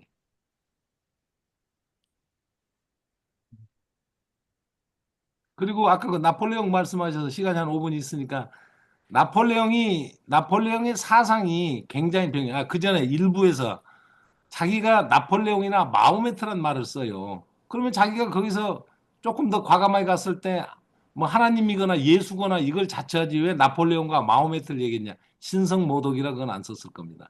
마호메트도 종교 지도자인데 좀 격이 떨어지잖아요. 나폴레옹은 이제 현세적인 어떤 초인인데 나폴레옹의 등장은 어떤 의미를 갖고 있느냐면 그 전까지는 국민 국가가 형성되질 않았습니다. 그러니까 사람들이 있어서 쉽게 얘기해서 농노들은 그냥 노동자일 뿐이지 그 사람들이 아니에요. 근데 그러니까 군대도 당연히 들어올 수가 없죠. 근데 국민 개병제를 통해서 나폴레옹에 의해서 보통 헌법이 그 채택되어 가지고 그때서부터 근대 국가가 탄생을 하는 겁니다. 나폴레옹 때서부터. 그래서 본인이 계속 나폴레옹에 집착하는 게 내가 러시아의 후진적인 러시아를 나폴레옹이 프랑스에서 했던 것처럼 내가 근대 국가로 만들어낼 수 있느냐. 근데 나중에는 자기가 나폴레옹이 아니라고 얘기를 하고 그 노선을 택하지 않고 러시아적인 것, 슬라브주의죠. 그래서 도스토옙스키는 슬라브주의자로 평가가 될 수 있는 게 이거는 그 시베리아 자연의 광야와 그 자연의 힘과 러시아의 정교와 뭐 이런 것들로 결국엔 러시아가 개조되어야 된다라는 그런 신념을 가지고 그리고 그 뒤에서 이제 새로운 이야기의 시작이라로 에필로그가 마감하는데 그러면 그 다음에 발표한 작품이 도스토옙스키가 백지 이반이에요. 백지예요, 백지. 백지는 그럼 무슨 이미지냐? 여기서 얘기한 부활을 하고 난 뒤로 저번에 그 바보 같은 성자라는 말씀 드렸습니다만은 바보 같은 성자가 이 세상을 살아간다면 어떻게 되겠는가가 그 다음 연작처럼 백치가 나타나는 거고 그 다음 연작이 악령이지 않겠는가. 악령은 이번엔 반대 입장에서 그 사회주의 입장이나 정말 라스콜니코프 쪽에 악이 현신해 가지고 이 세상을 복수로만 끄집어 간다면 내 욕망을 실현하고 내가 생각하는 식으로 세상을 개조해 가려면 어떤 세상이 되겠는가로 끄집어 간 게 악령. 그리고 그 전에 러시아의 성자, 바보스러운 성자로서 내가 세상을 살아간다면 어떤 세상이 되겠는가가 백치. 요로서 죄와 벌에서 단초를 던지고 백치와 악령으로 연작 시리즈로 연결되는 게 아닌가 그런 생각을 좀 먹어봤습니다. 그렇게 한번 그 두 가지를 염두에 두시고 다시 한번 읽어보시면 처음 읽어보셨던 것보다 굉장히 많은 내용들이 맞아요. 눈에 들어오실 거예요. 예. 그러면 거기에서 대화에서 모순된 얘기들, 숨어있는 상징들 이런 것들이 굉장히 눈에 그냥 많이 들어오는 계기가 되지 않을까 그리 싶습니다. 저는 그 중간에 보면 누구죠? 그 포르피리인가요? 포르피리? 포르피리. 예. 알면서도 그 바로 너다 막 이렇게 얘기하지 않고 막 예. 시간을 주고 심리적으로 막 다가가잖아요. 예. 맞죠? 포르피리. 예. 네. 그죠? 예. 근데 그 사람도 그런 마음을 갖고 있었던 게 아닐까라는 생각이 들어요. 이 그 로자의 논문을 보고 얘는 뭔가를 할 사람이다라고 생각을 하고 있었고 기다리고 예. 있었고 예. 그러니까 본인도 마음속에는 그런 어떤 혁명의 의지나 뭔가가 일어나기를 바라고 있었던 예. 사람이 아닌가? 그래서 가혹한 것을 안 하고 그러면서도 이제 예심 판사니까 법치주의로 상징이 되겠죠. 세상을 저기 좋게 이끌어 가기 위해서는 법이 작동을 해야 된다. 그래서 제가 맥락을 담고 있는 법치주의. 그러나 법조문을 사문화해서 딱 그 잣대를 들이다니 그 경제를 아주 결정적으로 적용하는 게 루진이고 법을 결정적으로 적용하지 않고 맥락을 갖고 있기 때문에 포르필이고 그래서 우리가 볼 때는 관대한 것 같은데 로자 라스콜니코프는 그 포르피리까지도 인정을 안 합니다. 그래서 내가 그 사람한테 가서 자백을 하는 게 아니라 그 화약중이한테 자백을 하는 이유가 이제 화약중이는 뭐 가벼운 에피소드인데 그냥 거기에 자백을 하는 것이지 예, 포르피리는 그래서 맥락이 살아있는 뒤에를 더듬는 그러니까 법치주의 결정론자가 아니라 맥락을 고려하는 법치주의. 참 좋은 법치주의죠. 근데 포르피르 같은 경우에는 예, 심증은 있지만은 확증이 없는 거예요. 물증이 없는 거예요. 예, 예. 그래서 계속 기다릴 수밖에 없었던 거고, 또 한편으로는 또 자수하기를 기다렸을지도 모르고, 근데 이제 그 누가 그렇게 뒤에 나왔던 얘기인가? 그 나중에 왜 저거 있죠? 그 범죄 수사국, 그 미국의 범죄 수사국 재밌었던 게 CSI나 뭐 이런 아니요. 그 전에 이 탐정처럼 이렇게 나온 형사 네, 형사 콜롬보. 콜롬보. 예. 네, 그거하고 되게 비슷한. 예. 심리. 그 비슷한 그러면 설명이 어떤 게 있냐면 안드레이 루진이 맞아요. 그 돈을 넣은 것을 보고 가장 합리적으로 얘기한다면 내가 증인이다. 내가 그걸 봤다. 이렇게 설명하는 게 아니라 내가 그때 이렇게 생각했고 이렇게 생각했고 이렇게 생각했으니까 이건 사실이다.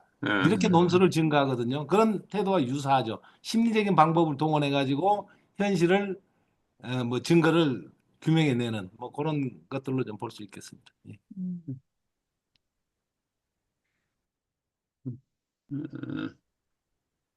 뭘 얘기를 하다 끝난 것 같아. 오, 그러게요. 오늘도 똑같이 30분 전 똑같이 드렸는데요. 교수님하고 열띤 토론하고 있는데 나왔어요. 진짜요. 시간이 정말 아쉽네요.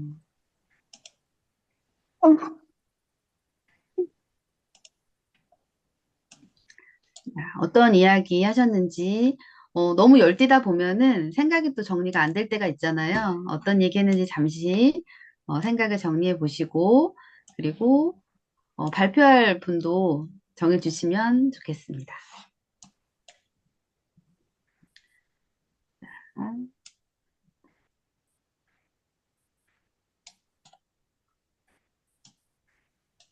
네. 네, 소진 선생님, 그리고 이수 선생님, 춘희 선생님, 그리고 제가 이야기 나눴는데요. 네, 여기서 발표해 주실 분은 누구실까요? 그리고 다른 방에서도 또 발표해 주실 분 누구실지 결정을 해주시면 좋을 것 같습니다. 너무나 많은 얘기들을 또 나눴기 때문에 정리하기가 조금 어려울 수 있어요. 네, 제가 기록했으니까 제가 짧게 발표하겠습니다.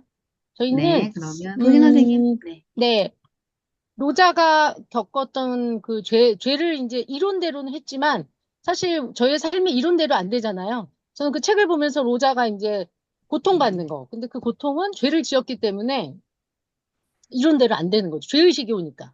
그죠? 그 죄의식에 사로잡혀서 고통을 받고 결국은 자백을 하고 이제 구원에 이르는 그 코스를 그대로 가는데 근데 저희는 그 이제 중간에 죄의식에서 사로잡혀서 막 고통받는 그거를 좀 얘기를 했어요. 저희 방에서는. 그래서 고통이 우리 삶에 필수적이다. 고통에서 인격과 내면이 단련되고 죄를 자백하는 거 역시 굉장한 용기가 필요하다. 이런 얘기가 나왔습니다. 왜냐하면 대가를 치를 각오가 있어야만 죄를 자백할 수 있기 때문에 이거 나왔고요. 그다음에 저희 마음속에 있는 구원의 여성상 또 구원의 남성상 이런 걸 좀 얘기해 봤어요. 남성들의 마음에는 베아트리체 같은 그런 나를 구원해 줄 여성에 대한 그 로망이 좀 있고 또 우리 여자들한테는 백마탄 왕자님이 나를 나타나서 나를 구원해 줄 거다. 그런 게 있잖아요. 그래서 나에게 그런 존재가 있나 또 그런 것도 얘기해 봤고요. 로자가 죄를 자백하는 대상을 소냐로 선택한 거에 대해서 또 얘기를 좀 나눴어요. 구원의 여성으로 또 느꼈을까? 아니면 또 서로 그 둘은 사회적인 금기를 좀 넘었잖아요. 그래서 그런 것 때문에 오는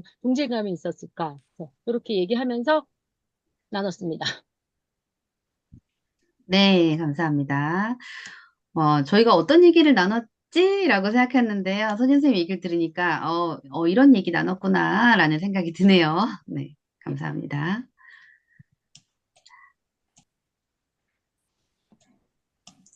모두의 마음에는 구원을 받고 싶은 마음도 있는 것 같아요. 구원을 하고 싶은 마음이 있는가라는 생각도 그것도 모르겠네요. 자, 그러면 다른 방 이야기도 들어볼까요? 아직 안 올리신 것 같은데요.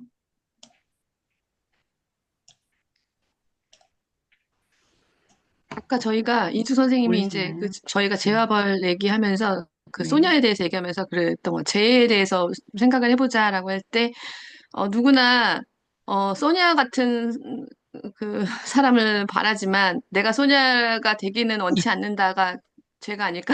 이런 얘기를 했어요. 네. 우리가 모두 다 지금 가슴 한켠에 십자가 목걸이를 숨기고 있는 것은 아닌가. 네, 그런 얘기도 나눴습니다. 인물 주제 토의에다가 올려놨어요. 네, 여기 조언 올리셨군요. 네. 최은희, 조병희, 최희선, 그리고 진영준 교수님. 어떤 얘기 나누셨을까요? 제가 해야 되나요? 주제 토의. 네, 최은희 선생님 부탁드립니다.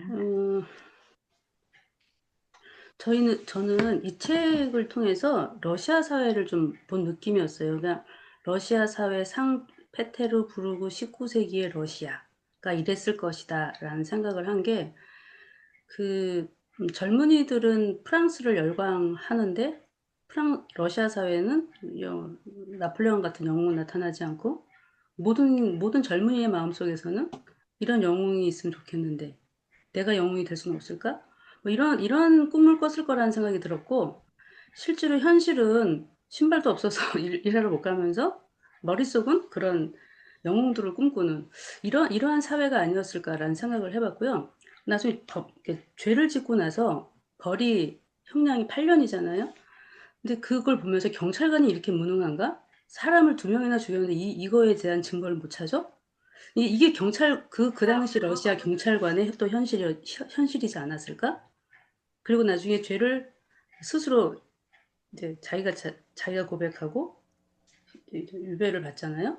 근데 판사의 판결도 역시 이제 그렇게 심신미약으로 나오고, 이게 또 판사들도 역시 정당한 벌을 준 건지는 모르겠지만, 이 미래를 꿈꾸는 젊은이에 대해서 형량을 약하게 주고 유배를 보내는 선에서 끝이고, 이게 전반적으로 그 당시 러시아 사회의 모습이 아니었을까라는 것을 이 소설을 통해서 이제 보게 된 것 같았어요. 그리고 소냐의 소냐의 어머니에 대한 얘기가 나왔는데, 저는 교활하다, 저는 교활하다고 생각했는데, 조병 선생님은 이제 그렇지 않았다. 그 당시 가정을 지킬 수 있는 가장 좋은, 가장 어, 합법적인 방법이 매춘이었기 때문에 소냐를 격려하고 품었을 것이다. 이렇게 말씀해 주셨고요.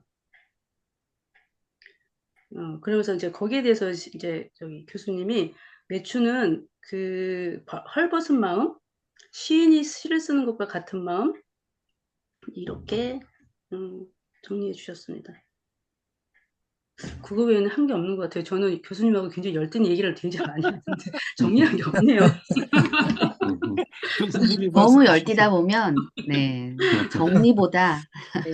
마음이 더, 이거 했었어요. 제가 건들 게 나폴레, 없죠. 지금 네. 최은희 선생님이 도대체 무슨 얘기를 했는지 모르겠어요가 정답입니다. 아니, 제가 나폴레옹을 왜 이렇게 열광하는가에 대해서 교수님이 막 그게 아니다라고 막 얘기해 주셨거든요. 네.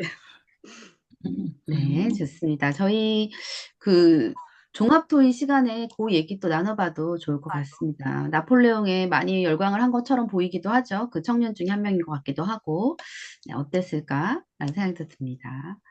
와, 진짜 너무 열띠면은 시계조차 보지 못하는 시간이 온 것 같아요. 그런 생각도 드네요. 행복한 사람은 시계를 보지 않는다고 하던데, 저희 토론도 그런 게 아닐까요? 네, 윤경로, 이기행, 박희정, 유민경 선생님.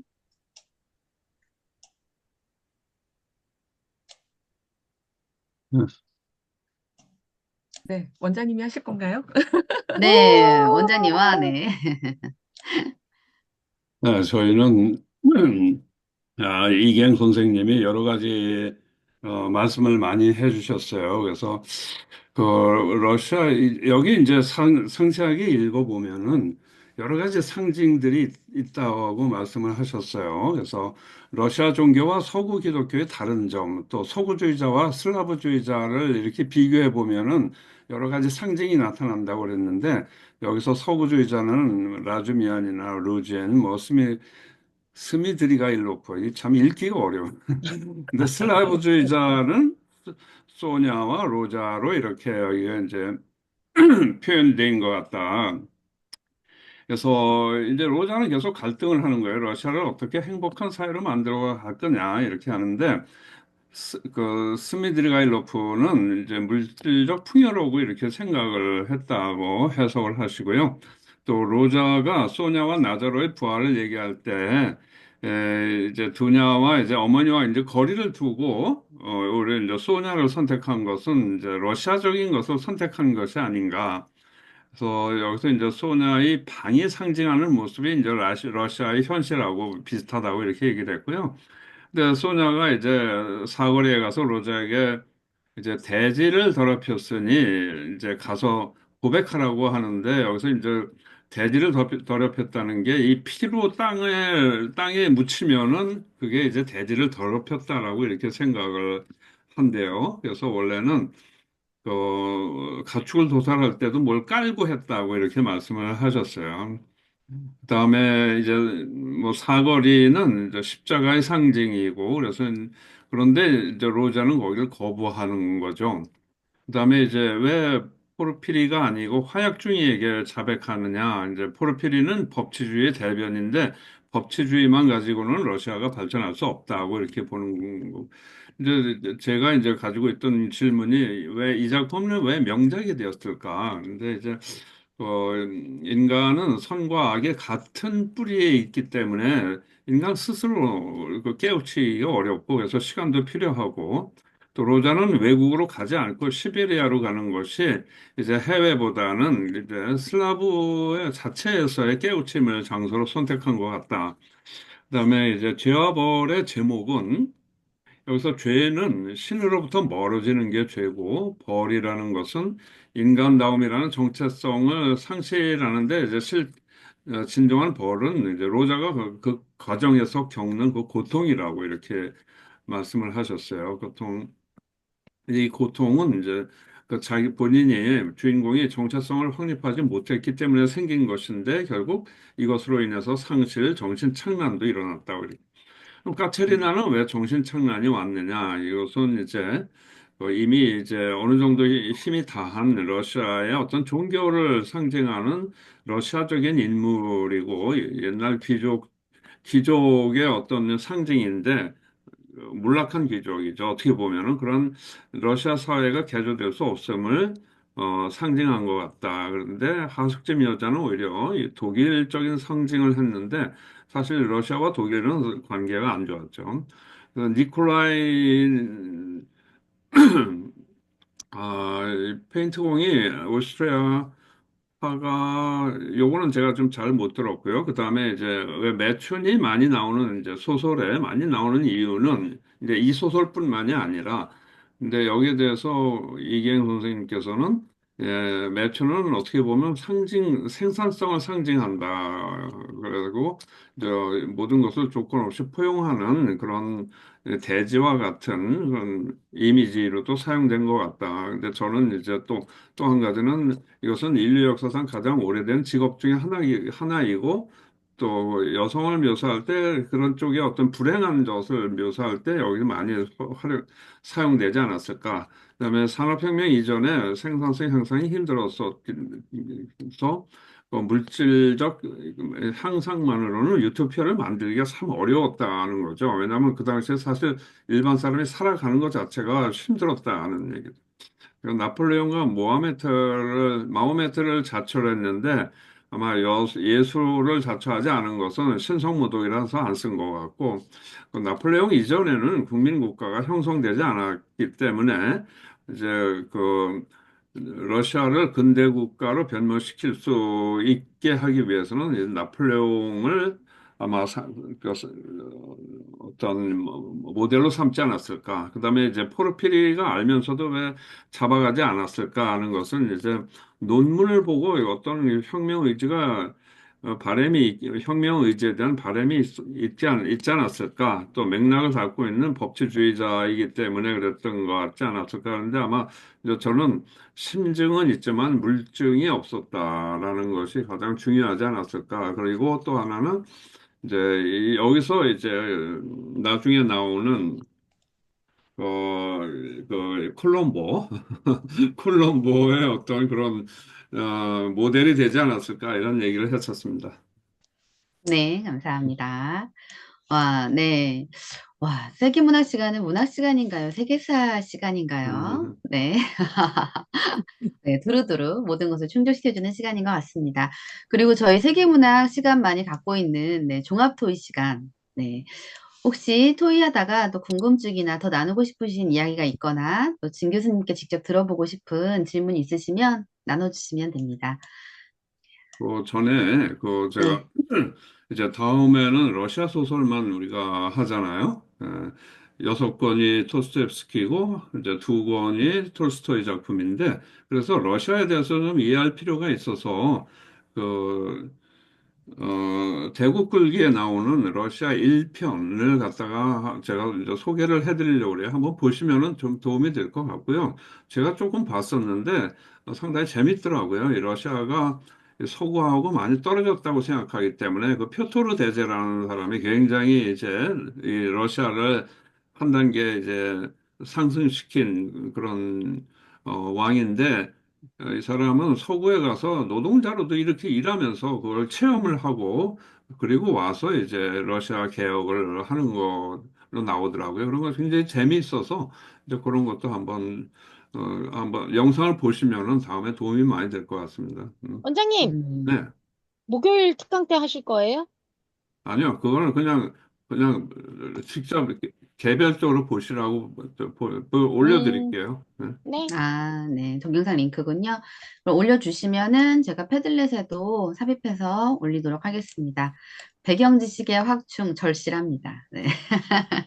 네. 아, 네. 황정 선생님도 오셨네요. 네. 같이 해주셔서 좋습니다. 자, 그러면 또 이야기 나누고 싶으신 부분 있으셨으면 같이 나누도록 할게요. 공유는 살짝 풀겠습니다. 그 에필로그하고 관련해서 한 말씀만 좀 올리고 싶은 게요. 네. 그 정령 어떤 그 새로운 힘이 정령이라는 그런 표현이 있는데 거기에 지성과 뭐 의지가 합해 보면 그게 악령으로 바뀐다는 그런 표현이 있어요. 근데 그 의미는 제가 생각할 때는 그 뭡니까 그 삶은 우리의 삶의 진보나 행복이나 이런 것들은 계몽이나 합리가 가장 그 원칙적으로 가장 그 뭡니까 그 원칙으로 하는 그 변증법으로 풀리지 않는다라는 그런 전제한 도스토옙스키의 좀 독특한 생각이지 않느냐 그런 느낌이 듭니다. 그래서 그게 뭐 물질주의 추구하고도 좀 연결이 되는데 이성적이고 합리적인 세상에 욕망이 합해버리면 그때는 선모충 같은 전염병이 전 세계를 휩쓸 것이다. 그래서 서로가 서로를 잡아 죽이는. 근데 그게 실제 나중에 역사가 그걸로 전개가 되거든요. 1차 세계대전, 2차 세계대전 그런 전쟁으로 와서 그래서 그런 것들을 좀 그래서 도스토옙스키 소설 자체를 굉장히 여러 가지로 해석을 하거든요. 뭐 심리학적인 것, 또 혹은 니체의 초인 사상, 뭐 실존주의, 뭐 여러 또 종교 쪽에 이런 것 이렇게까지 풍부한 것을 갖고 있는데 그것의 출발이 제와벌에서 그 단초를 좀 갖고 있다고 저는 좀 생각을 해봤고요. 그 뒤에 그래서 이제부터 얘기가 시작일 뿐이다. 에필로그가 그걸로 끝나는데 그게 다음 소설인 백치와 악령을 예고하고 있지 않는가. 그 백치는 뭐냐면 바보스러운 성자가 읽어보진 않았습니다만 지레짐작이 바보스러운 성자가 세상을 살아갈 때 어떤 모습이 될까. 악령은 이제는 반대로 전체주의나 내 욕망을 그냥 욕망대로 세상을 끄집고 갔을 때 어떤 세상이 도래할 것인가 안 읽어봤습니다. 그래 지레 짐작하고 미리 그 두 편을 예고편을 요 소설에다가 도스토옙스키가 좀 써놨지 않았을까 그런 생각을 해보고 그리고 한 번도 지적되지 않았는데 이 라스콜니코프 주인공과 작가는 얼마나 닮았을까 한 80% 이상 생각이 닮았다고 봅니다. 1편에서 실제 전기적 내용과 아주 일치하는 게 약간의 묘사로 심정적으로 그냥 네 가지 에피소드인데 그 중에서도 자기의 그 희열을 느낄 때 사형 선고를 받았다가 그 황제의 관용으로 방면된 그런 기분이었다.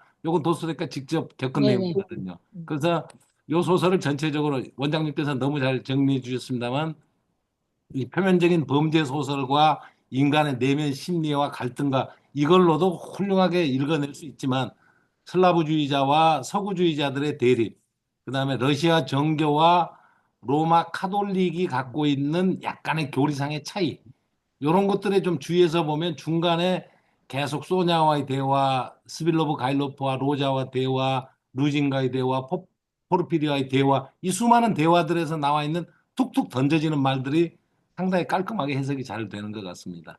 예, 그래서 그 말씀 한번 덧붙입니다. 저는 아까 네. 저기 제가 감사합니다. 예, 질문. 저기 교수님 아까 말씀. 제가 예, 교수님한테 질문 드렸던 거 음, 있었는데 이 네. 책에서 죄에 대한 벌은 합당했나를 아까 교수님이 말씀해 주시다가 나왔거든요. 8년이요. 8년은 합당했는가? 그거 우선 저기 최유리 선생님 그 질문에 대답을 드린다면은 충분히 벌을 받았다. 무슨 벌을 받았냐? 구원받는 벌을 받았다.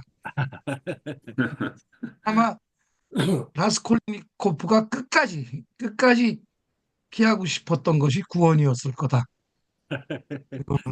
왜? 자기 힘으로 오는 게 아니잖아요. 외부에서 오는 거니까. 은총이지. 그렇죠. 그런데 은총이. 그리고 그런 구원을 받으려면은 대전제가 뭐냐? 완전히 이전에 내가 죽어야 되잖아요. 라스콜리니코프 같은 존재한테 구원은 곧 죽음을 뜻하기도 하는 거니까 사형 선고 받은 거다. 예. 사형의 벌을 받았다. 하여튼 상징적으로 그렇게 말씀드렸습니다. 그리고 지금 이계영 의원님 말씀하셨으니까 거기에 대해서 내가 알아드리고 싶은 거는 얘기는 저는 이번에 도스토옙스키, 톨스토이 이런 작품들 번역을 하면서 도스토옙스키가 엄청난 민족주의자라는 확신을 갖게 된 것. 이게 제가 이번에 확인한 겁니다. 그전에는 예. 지금 아까 얘기하셨듯이 너무나 의미망이 층위가 그냥 다양하고 이래가지고 하나로 규정하기 어렵다라고 그랬는데 전 한마디로 딱 규정하라면은 도스토옙스키는 민족주의자고 톨스토이는 코스모폴리타니스트다. 둘이 아주 명확하게 대비됩니다. 명확하게 대비되는데 과연 도스토옙스키가 추구한 그런 민족주의라는 게 무슨 의미냐? 우리가 지금 얘기하는 민족주의와는 굉장히 다릅니다. 그리고 실제로 작품 속에서 나중에 읽으면은 이 루스족의 순수함만이 이 타락한 세상으로부터 인류를 구원할 수 있다. 뭐 이런 얘기까지 나와요. 그때 민족주의라고 하는 거는 루스족 자체의 그 순수함입니다. 그러면서도 그거는 러시아의 정통 보수적인 이런 전통하고도 다른 거고 그것도 오염된 거예요.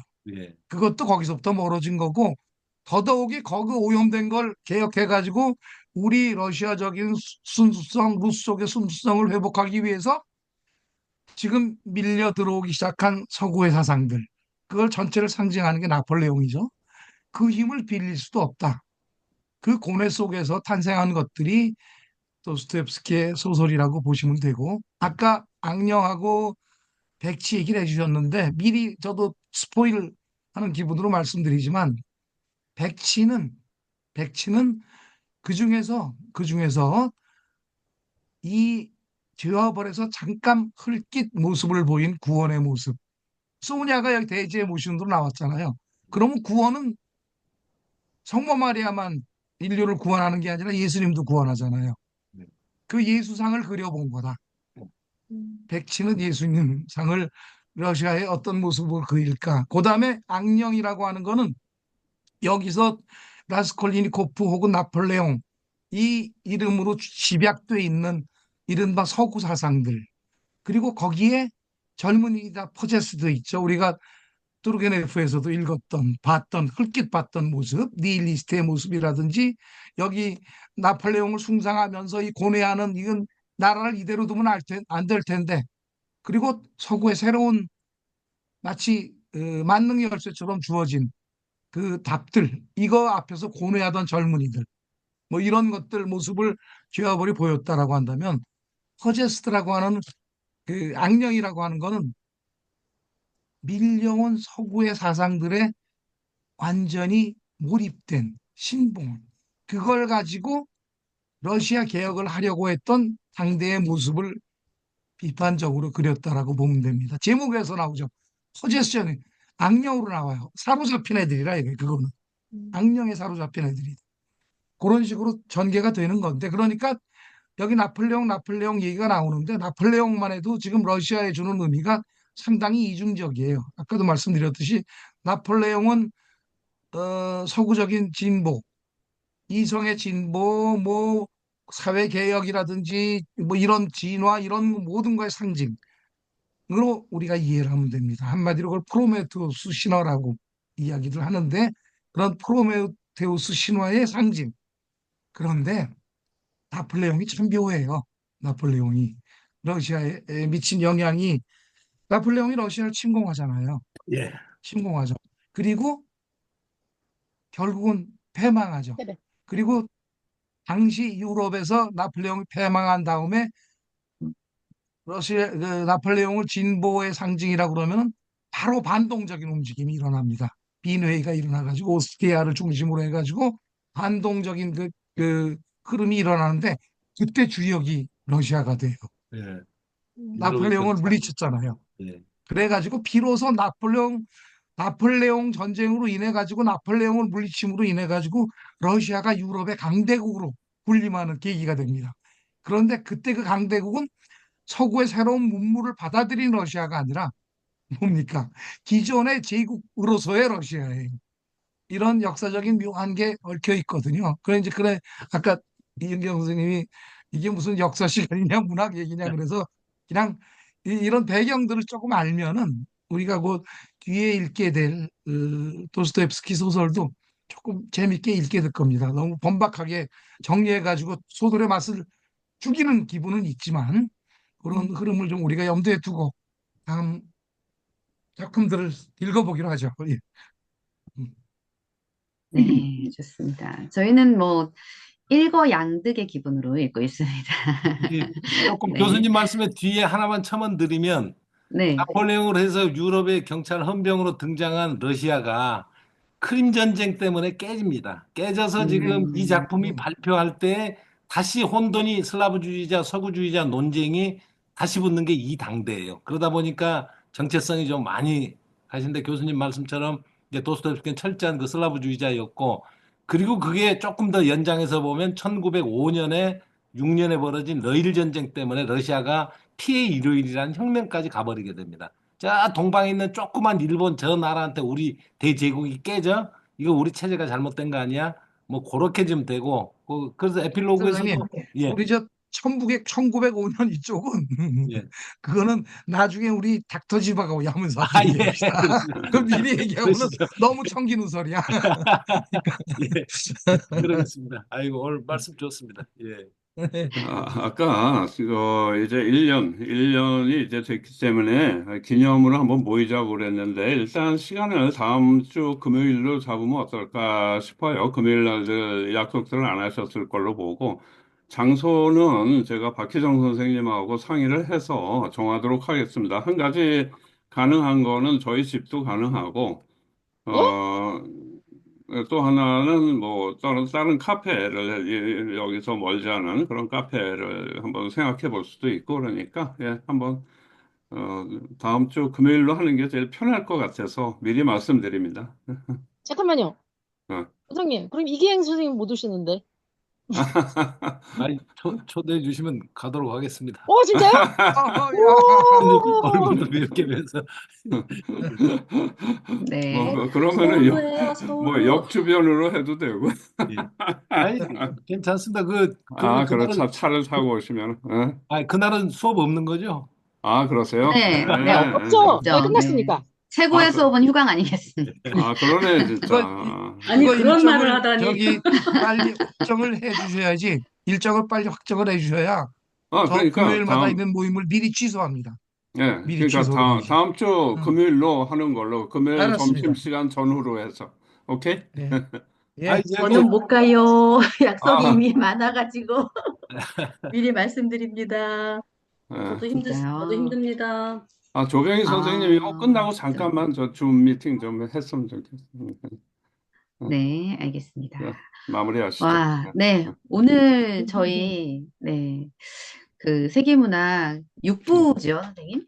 네, 6부가 이제 대단원의 막을 내리고요. 벌써 1년이 됐습니다. 네, 1년을 축하하는 자리, 자축하는 자리, 준비가 이제 되는 것 같죠? 네, 기쁜 마음으로 함께 해주셨으면 좋겠고요. 와, 다른 작품도 아니고, 재화벌, 와, 정말 마음속에 있었던 묵직한 작품이었는데요. 함께 나누면서 6부 마무리하게 되니 7부에 대한 기대감이 엄청 더 커지는 것 같습니다. 네, 오늘도 함께 해주셔서 감사하고요. 그 패들렛에 오늘 6부 마감하는 소감까지도 남겨주시면 더 좋으실 것 같습니다. 네. 함께 해주셔서 감사합니다. 네, 사진 찍을게요. 자, 6부 마지막 사진입니다. 하나, 둘, 셋. 네, 찍었습니다. 수고하셨어요. 네, 감사합니다. 수고들 하셨습니다. 감사합니다. 네. 음.